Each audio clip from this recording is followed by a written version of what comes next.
nuevamente, que ya lo tuvimos hace un par de años.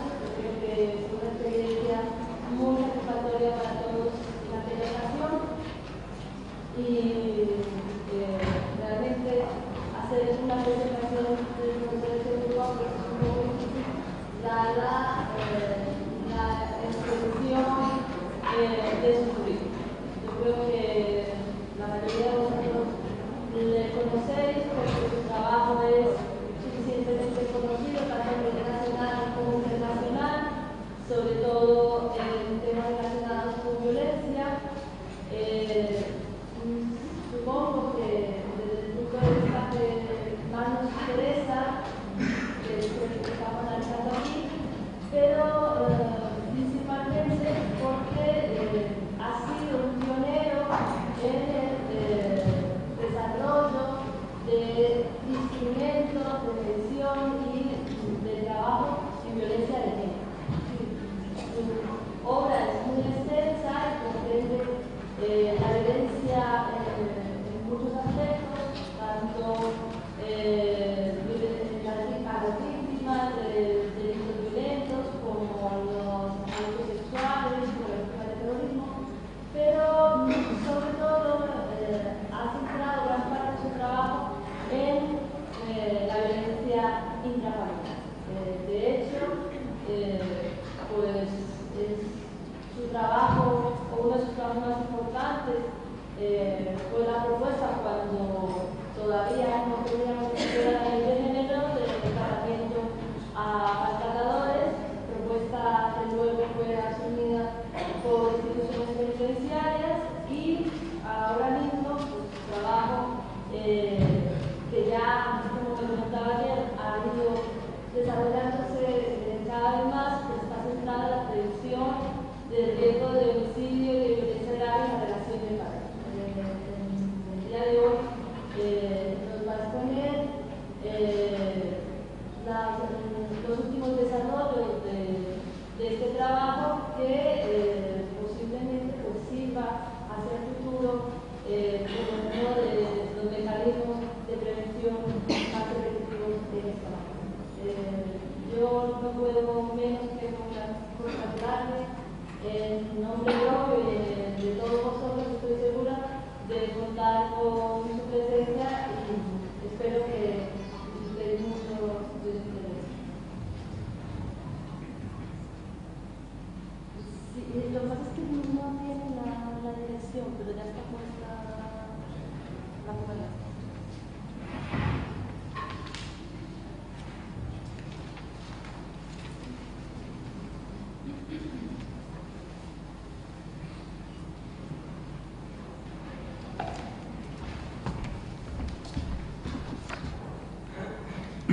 Bueno, buenos días a todos. Bueno, y en primer lugar quiero agradecerle a Gloria por sus amables palabras. Para mí es un placer estar aquí de nuevo después de la edición anterior en que estuve en estos mismos cursos de otoño que coordina Gloria hace 2 años y bueno, pues estar con estudiantes de criminología ahora que ya existe el grado y que por tanto están focalizados realmente en este campo, como es el caso de todos ustedes, pues para mí es muy satisfactorio el poder exponer pues algunos de los trabajos que estamos haciendo nosotros a este respecto, pues, y de plantearles también las limitaciones y las dificultades que tenemos en nuestro trabajo cotidiano en este ámbito. Bueno, el tema que yo iba a desarrollar en los próximos minutos es el referido a la predicción del riesgo de homicidio y de violencia grave en la relación de pareja. Voy a tratar de explicarles cuáles son nuestro enfoque, nuestra forma de trabajo y los resultados que hemos obtenido hasta la fecha. Antes quería precisarles algunos aspectos conceptuales que para nosotros son muy importantes. Nosotros en concreto, por ejemplo, lo que ven, como lo ven ahí en la pantalla, hablamos de violencia de pareja o violencia contra la pareja. No hablamos de violencia de género, que es el término que está acuñado jurídicamente y que a nosotros nos parece inadecuado, porque semánticamente, al margen del posible anglicismo del término, etcétera, eso no nos preocupa tanto, nos preocupa el aspecto semántico, es decir, el aspecto del contenido, el significado que tiene ese término. Cuando hablamos de violencia de género, estamos hablando de la violencia de la que es objeto la mujer por el hecho de serlo, es decir, por el papel social y por el rol social que desempeña. Pero esta violencia, digamos, de género se refiere a otras cuestiones. Se refiere, obviamente, al ámbito de la violencia contra la pareja, pero también a otro tipo de violencias que no tienen que ver con este aspecto. Es el caso, por ejemplo, pues de las agresiones sexuales, por ejemplo, extrafamiliares, es el caso, por ejemplo, del acoso sexual, es, por ejemplo, el acoso de la violencia, de la trata de personas, en concreto cuando se utilizan a mujeres en los circuitos de prostitución, etcétera, serían, creo, ejemplos de lo que podíamos entender por el ámbito de violencia de género. Por tanto, en este concepto se incluyen cosas muy diversas. A nosotros nos parece, nosotros no hemos estudiado ese fenómeno, nos parece que el término hay que acotarlo realmente, bueno, el término, me refiero a lo que nosotros hemos estudiado, es al tipo de violencia que se suscita entre dos personas que mantienen o han mantenido una relación afectivo-erótica entre ellas. Ese es el concepto fundamentalmente que vamos a estudiar de cómo después de haber establecido una relación o un proyecto de vida en común, estas personas llegan realmente a embarcarse en procesos de violencia, algunos de los cuales, por desgracia, pues llegan incluso hasta el asesinato de una de las dos personas, habitualmente la mujer. Entonces, me parece que, por tanto, el término de violencia de género, tal como se utiliza en la ley de violencia de género, es inadecuado desde esta perspectiva, porque, aunque se refiere a esto que estoy señalando, utiliza un concepto que me parece impreciso, porque entrarían otras cosas distintas. Y luego se excluye en algo que nosotros no hemos estudiado, pero que también es muy importante, que en la violencia contra la pareja se deben incluir aspectos, pues tales como, por ejemplo, la violencia entre parejas homosexuales, porque existe también la violencia en ese aspecto, porque tienen en común el que de dos personas que han establecido una relación, digamos, de pareja, que en un momento determinado puede haber realmente comportamientos violentos. Y tampoco se debe excluir aquellos casos, no por más infrecuentes, menos significativos, en que la persona violenta es la mujer y la víctima es el hombre. Quiere decir, todo eso entraría dentro de este concepto, de este abanico que, desde nuestro punto de vista, es lo que es objeto de estudio, que es la violencia contra la pareja.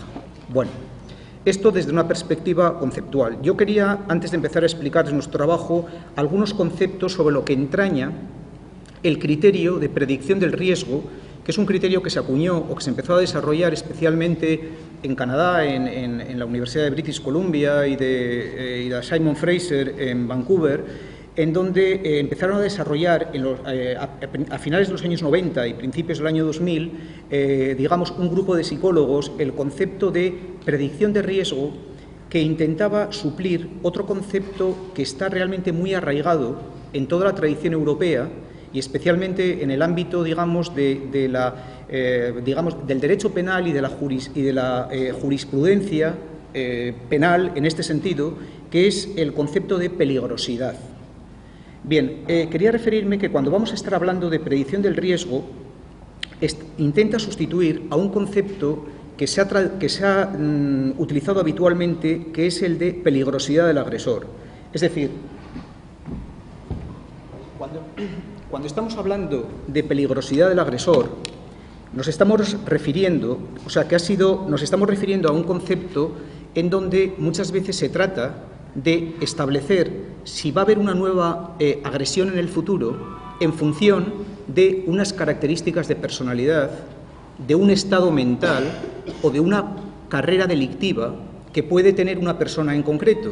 Y entonces, uno de los aspectos en los que muchos jueces están interesados es en determinar si se puede llevar a cabo un diagnóstico de peligrosidad de esa persona que podría justificar, por ejemplo, pues la adopción de medidas de seguridad, por citar un ejemplo. Entonces, de alguna manera, cuando se ha estado hablando de conductas violentas, por ejemplo, en el aspecto de las agresiones sexuales, en el aspecto de la violencia contra la pareja, en aspectos de comportamientos homicidas o violentos en general, el constructo que más se ha utilizado entre nosotros ha sido este concepto de peligrosidad. Bien, este concepto de peligrosidad hoy en día nos parece pobre. Y nos parece pobre porque nos parece que es un aspecto muy restrictivo. Por una parte muy restrictivo y por otra parte muy determinista. Es decir, si hablamos de una persona que le damos el diagnóstico de que es peligroso o de que no es peligroso, estamos haciendo un pronóstico de futuro un tanto estático. Quiero decir, en principio el concepto de peligrosidad es un concepto no que se renueva periódicamente, sino que cuando se le adscribe esa etiqueta a una persona o la ausencia de esta variable, lo que estamos haciendo es calificar a esa persona. Pero claro, es que hay personas que pueden ser peligrosas en un momento determinado y en otro dejar de serlo, o viceversa. Personas que hoy no lo son, dentro de 5 meses o de 6 meses, en función de una serie de circunstancias situacionales a las que luego me referiré, pueden convertirse en peligroso. Dicho en otras palabras, el concepto de peligrosidad tal como se acuña es un concepto determinista, es un concepto estático que no atiende a otras variables de la relación. Entonces, desde nuestro punto de vista, cuando vamos a hablar de la predicción del riesgo, el riesgo, me refiero al riesgo de violencia, que es el que estamos hablando, todavía no estoy hablando de violencia contra la pareja, me refiero de violencia en general, puede ser a violencia sexual, violencia homicida o violencia contra la pareja, se centra, digamos, o se apoya en un trípode con 3 patas. Por una parte sería el concepto de peligrosidad, es decir, efectivamente hay personas que, luego estamos viendo, presentan unos niveles de riesgo mayores en función de ciertas características psicopatológicas, ciertas características de personalidad, ciertas características de su vida delictiva anterior que permiten predecir hasta cierto punto si se van a involucrar en posibles conductas violentas en un futuro. Pero también depende de otro aspecto muy importante que es, digamos, la dinámica de la relación. Si hablamos en este caso del aspecto de la violencia de pareja, el que estalle la violencia no depende solo de que ciertas personas sean más peligrosas, sino depende también, por ejemplo, de ciertas dinámicas que se establecen en la relación. Luego veremos qué factores predictores de la relación tienen que ver con conductas de violencia. Estar, por ejemplo, en una situación de separación, o estar separados en un periodo de tiempo de menos de 6 meses, o haber aumentado los episodios de violencia psíquica y las amenazas en el plazo de los 2 últimos meses. Esas variables tienen que ver con la situación de la relación de pareja y pueden predecir realmente una conducta violenta. Y otro tercer elemento tiene que ver también con la vulnerabilidad de la víctima. Es decir, a veces nos encontramos que hay personas que son más vulnerables, que son, digamos, como que funcionan como una especie de imán para atraer más fácilmente la violencia del agresor. Este tema está siendo objeto de estudio en estos momentos, no tenemos todavía datos definitivos, pero parece que variables como pues, una pobre autoestima, deficiencias en el ámbito de la asertividad, etcétera, como comentaremos, hacen que algunas víctimas sean capaces de concitar la violencia por parte del agresor más fácilmente que otras. Por supuesto, decir esto no quiere en modo alguno atribuir la culpa a la víctima de lo que ha producido el agresor. Lo que quiere es un elemento descriptivo y que tiene un interés, sobre todo, desde el punto de vista de implicarse en estrategias preventivas específicas para aquellas personas que presentan realmente unos mayores niveles de riesgo. En definitiva, por tanto, me refiero que un aspecto dinámico, lo que entendemos, la predicción del riesgo de violencia, tiene que atender, por tanto, a características del agresor, características de la víctima y, por lo que se refiere a la violencia de pareja, las características de la relación de pareja concreta que esas dos personas están estableciendo. Vamos a ver algunos detalles en concreto de esto que estoy comentando. Bueno, si empezamos por el aspecto de las víctimas, o sea, el último aspecto que he señalado de la vulnerabilidad de las víctimas, hoy en día se están estudiando diversas variables y parece que tiene que ver, digamos, el que algunas personas sean más vulnerables con ciertas dimensiones de personalidad que presentan las víctimas, como por ejemplo el presentar una personalidad débil o poco asertiva, el tener una autoestima baja, el presentar unas carencias afectivas. Me refiero de encontrarse sola, no tener una red de apoyo familiar o social, o presentar algún tipo de deficiencia física o psíquica, que de alguna manera les puede hacer más vulnerables y, sobre todo, darle al agresor la percepción de que en función de su inferioridad por esa deficiencia física o psíquica, el delito o la violencia que va a ejercer contra ella va a quedar impune, porque ella no se va a atrever o va a ser incapaz de, por ejemplo, proceder a una denuncia, de hacer valer sus derechos en la situación de un agresor, etc. Parece que estas dimensiones de personalidad tienen que ver realmente con este concepto de vulnerabilidad de la víctima. Todavía no conocemos con exactitud cuál es el peso específico de cada una de estas variables en cada caso, pero es algo que en estos momentos estamos estudiando.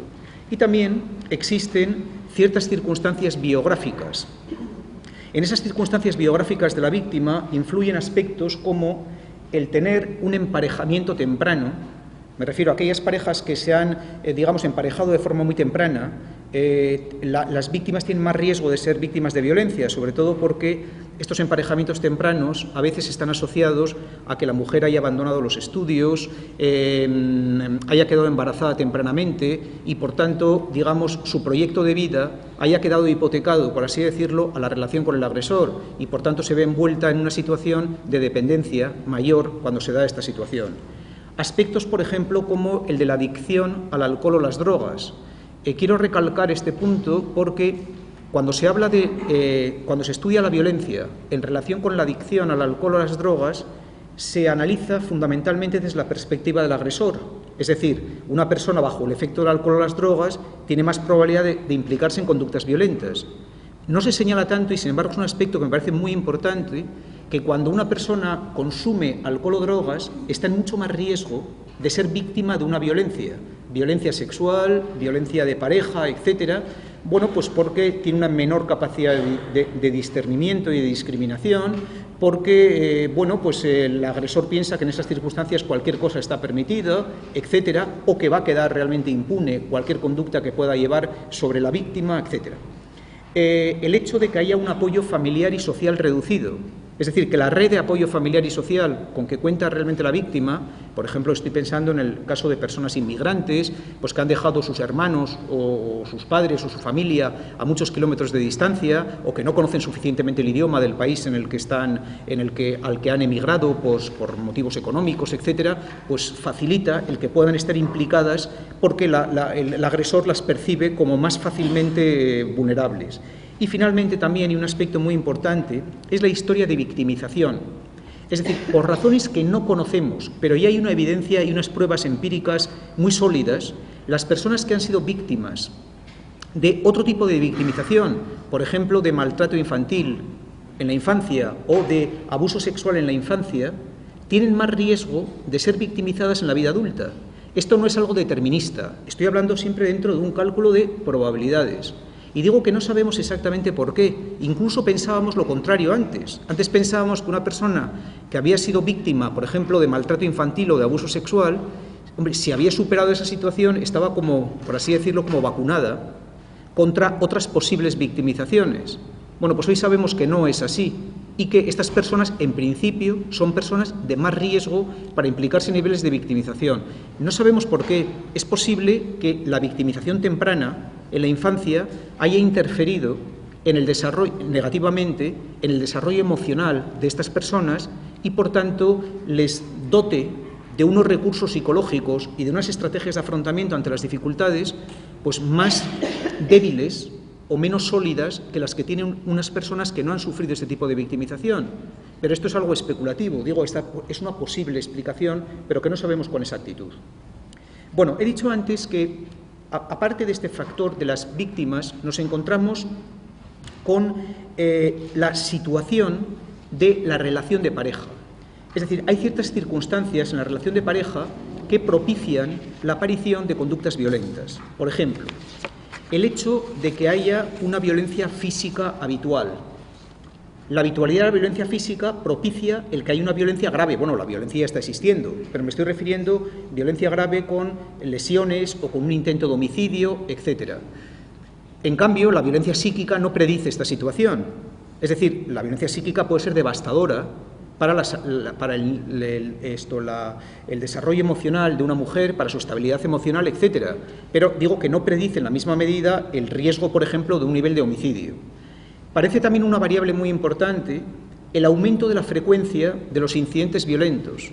Es decir, en parejas que están refiriendo que hay conductas violentas, pues prácticamente desde el inicio de la relación de pareja, o por lo menos desde hace 5 o 10 años, sin embargo, que la víctima tenga la percepción clara de que esa violencia ha aumentado en los 2 o 3 últimos meses, eso es un factor claramente de riesgo de que se puedan cometer conductas violentas graves. el que haya habido un aumento de gravedad de las lesiones físicas. No es lo mismo que a una persona le den un bofetón en un momento determinado a que una persona la tire por las escaleras, por ejemplo. Estamos hablando de planos, o que le tire la plancha contra la cabeza al margen de que no le dé y porque la esquive la víctima, pero la intencionalidad del agresor denota realmente un nivel de gravedad que puede hacer pensar que puede haber una violencia inminente. El que haya habido amenazas de muerte y de suicidio, o de suicidio. Es decir, personas que dicen, bueno, yo me voy a suicidar, pero antes me llevo por delante a ti y a nuestros hijos. O sea, el que haya este tipo de amenazas es un factor predictor grave, y también el que haya violencia física en presencia de los hijos o contra los hijos. Quiero decir, habitualmente la violencia de pareja es bastante selectiva. Me refiero de que se centra en el hombre agresor contra la mujer que es víctima, pero no afecta habitualmente, me refiero habitualmente, a los hijos. E incluso cuando tiene lugar esa violencia, pues es cuando los hijos están dormidos o cuando están fuera de casa, etcétera, porque de alguna manera el agresor quiere preservar su rol de padre ante sus hijos y no someterles a los hijos a esa situación de violencia, que vean que su madre está siendo víctima y está siendo maltratada gravemente incluso por parte de su padre, ¿no?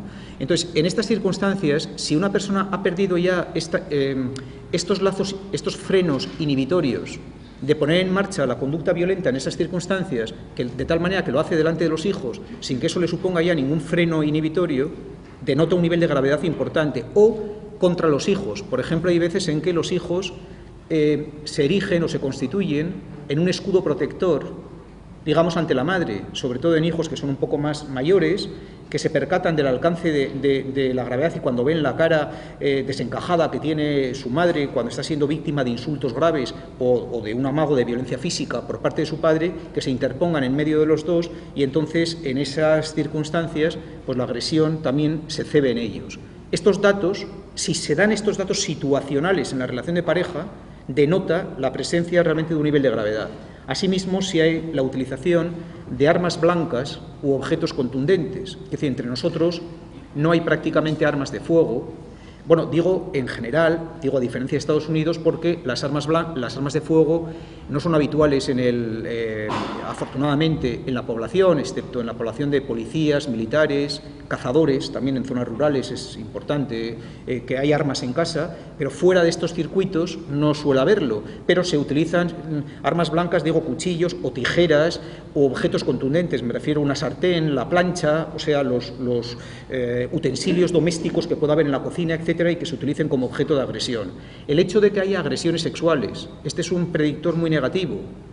A veces parece que las agresiones sexuales las asociamos siempre a fuera del matrimonio, ¿no? O sea, a extrafamiliares, pero cuando se dan agresiones sexuales dentro de la pareja y la negativa de la pareja no es suficiente para frenar la iniciativa sexual que lleva a cabo el agresor, es otro aspecto negativo, o que haya habido intenciones fallidas de homicidio, por ejemplo, amagos de estrangulamiento o intentos de echarle por las escaleras y afortunadamente la víctima se haya apoyado en la barandilla, etcétera, para evitar que la lesión sea mayor, y en cualquier caso, cuando se ve una intención de causar daño.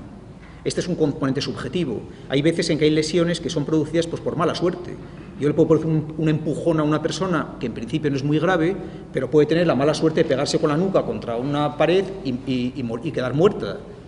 Pero cuando la intención es a una persona se le tira por las escaleras o le está tirando un objeto contundente, como he dicho antes, una plancha, y la mujer tiene la fortuna de esquivarla, no le ha hecho nada, pero la intención es una intención de gravedad. Todos estos son factores especialmente de gran riesgo dentro de la relación de pareja.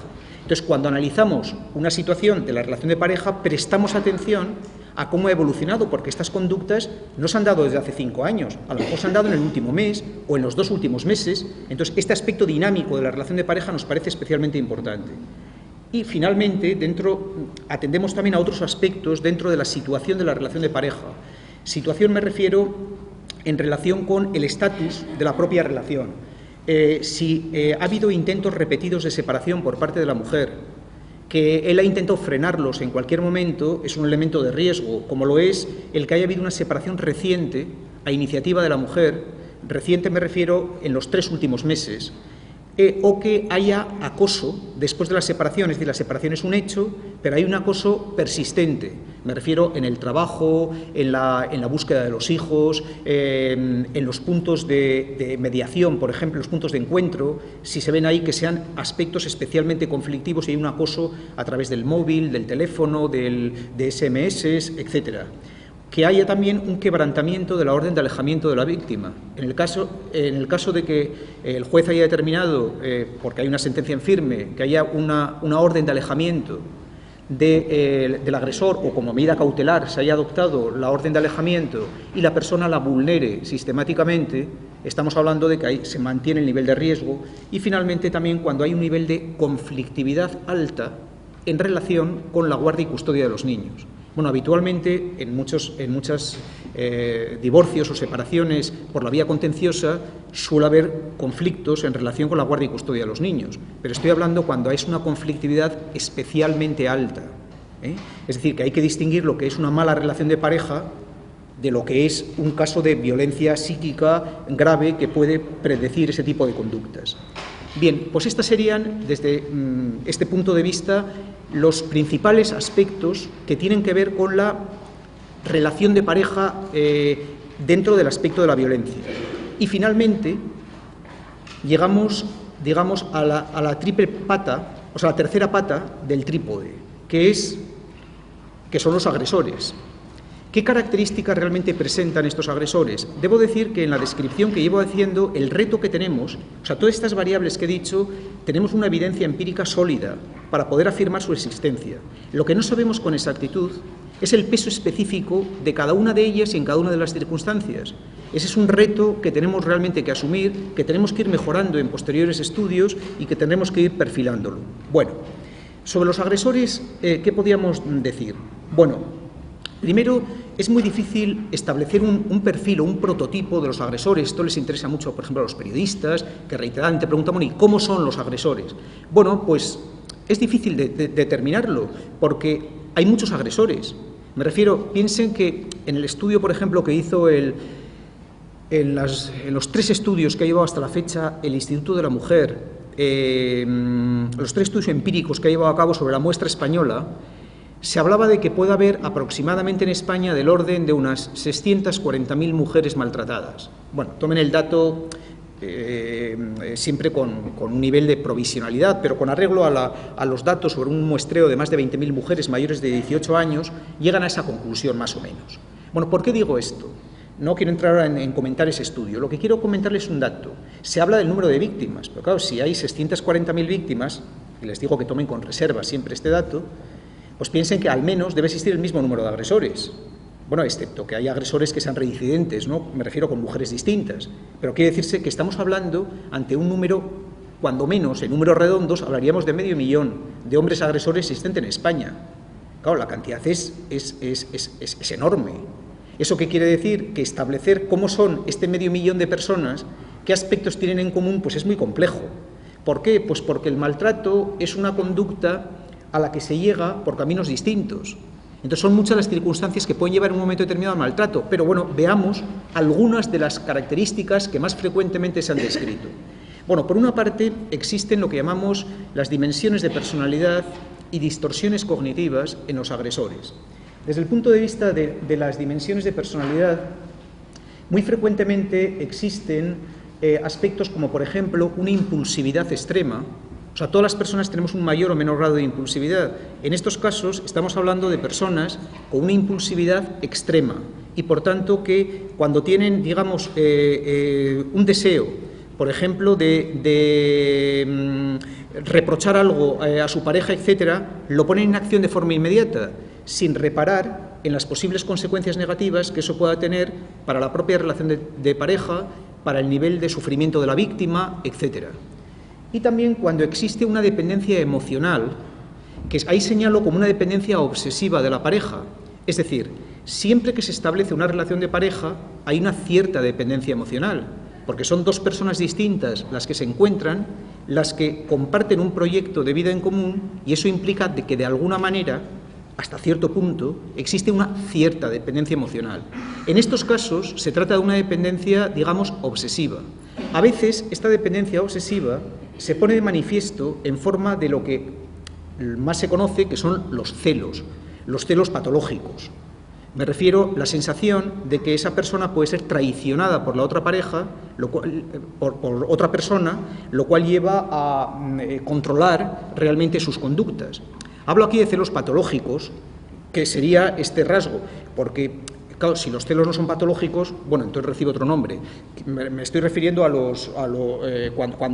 cuando son celos infundados, o sea, no tienen una base, por así decirlo, que lo justifique. Pero otras veces, una muestra de la dependencia emocional no son los celos patológicos, sino es, digamos, la posesividad. Para que haya celos, tiene que haber 3 personas. Bueno, en la realidad o en la imaginación o en la fantasía de la persona celosa. Pero, en cambio, cuando estoy hablando de posesividad, me estoy refiriendo a aquellas personas en donde no desconfían de su pareja porque le vaya a ser infiel con otra persona, sino que lo que está en juego es que esa persona no se entrega lo suficiente a él como para tenerla a su disposición para cualquier cosa, cualquier actividad, cualquier conducta que pueda hacer durante el día. Es decir, llega a fagocitar realmente a la víctima. Necesita que para las cosas más triviales de ir a comprar un jersey, de ir al cine, salir a dar un paseo, hacer la compra, estar en el salón, escuchar música, tiene que estar permanentemente a su lado para estar con él. Claro, si esta persona plantea en un momento determinado que puede haber una separación, no es que sea, la separación siempre es dolorosa, especialmente para la persona que no la quiere, pero en este caso no es que sea dolorosa, es que se le amputa, digamos, una parte de su organismo, porque la persona ha llegado a fagocitar, como he dicho antes, a la víctima. Entonces, muchas veces lo que nos encontramos en personas agresoras no es necesariamente personas celosas, que también las hay, sino personas posesivas que, insisto, ante la frustración que supone el planteamiento de una separación por parte de su pareja, pues se sienten profundamente amputados. Bueno, por otra parte, existe también un cierto perfil biográfico. O sea, aparte de esas variables he dicho antes también que hay distorsiones cognitivas, como son un machismo acentuado.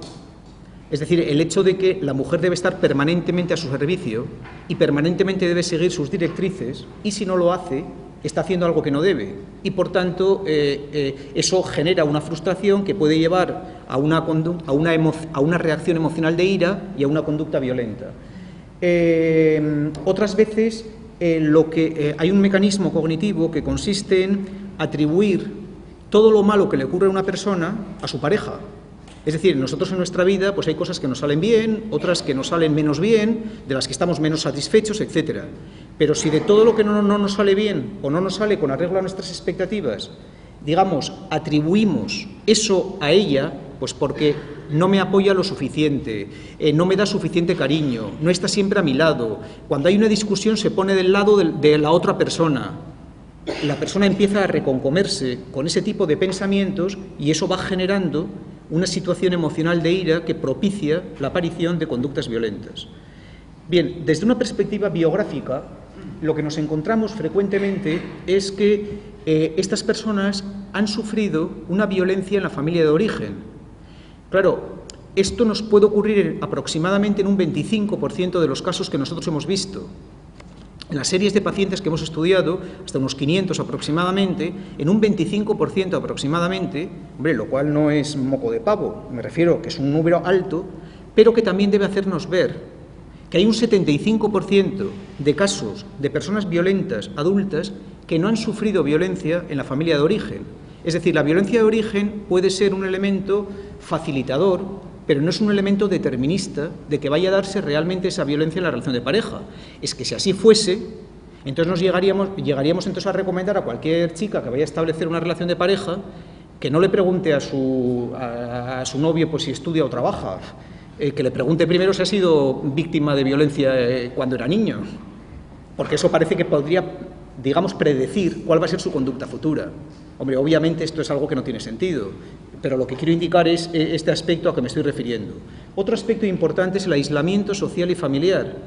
Parece que cuando una persona se encuentra aislada familiar y socialmente y carece de esa red de apoyo familiar y social, surgen más fácilmente episodios de violencia. Y finalmente, y este dato sí me parece muy importante, al que nosotros prestamos cada vez más atención, es al historial de posibles conductas violentas con otra pareja. Es decir, un aspecto que nos parece muy importante es que cuando una persona se le va a tratar, por ejemplo, por conductas violentas contra su pareja, es muy importante explorar no tanto cómo ha sido su infancia, que eso siempre es importante como un dato más, sino cuál es su pasado inmediato. Es decir, cómo se ha comportado con otras parejas. Porque si una persona se ha comportado violentamente con otras parejas, el riesgo de que vuelva a hacerlo con otra, claro, con otra, muchas chicas son ingenuas y se autoengañan, ¿no? Entonces dice, sí, eso le pasó y fue violento con otra, cuando alguien le dice, oye, pero tú ya sabes con quién estás saliendo en estos momentos. Sí, sí, claro, ya sé que él tuvo episodios violentos, pero eso pasó con la otra. A mí esto no me va a pasar. Claro, y efectivamente esa persona puede ser muy dulce y puede ser muy acogedora con esta persona, sobre todo cuando está un poco nublado por esa especie de trastorno mental transitorio que supone el enamoramiento volcánico, ¿no?, de los primeros meses. Pero claro, cuando eso pasa, entonces se tienden a restablecer las conductas que están sobreaprendidas. ¿Y por qué se vuelve a restablecer la violencia? Pues porque la violencia no ha salido gratis. Es decir, porque una persona, cuando ejerce una conducta violenta, frecuentemente obtiene beneficios de la violencia. Es decir, si esta persona ejerció la violencia con otras parejas y a resultas de ese comportamiento violento ha conseguido que la otra persona se avenga a sus requerimientos, a sus deseos, le imponga realmente